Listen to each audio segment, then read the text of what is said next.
Hello everyone, today we are going to learn basic Visual Studio Code HTML how to drop down. You can create a drop down list with select element combinations with option text. So as example, you can create a select in here, select element and set the names. I will set the names into shape for ID shape. And the next, you can combine options in here, options text. And for value, like I will insert into a circle and the text circle.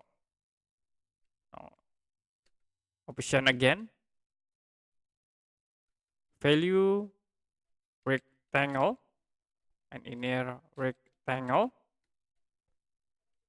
The third, I will create options with value polygon and polygon.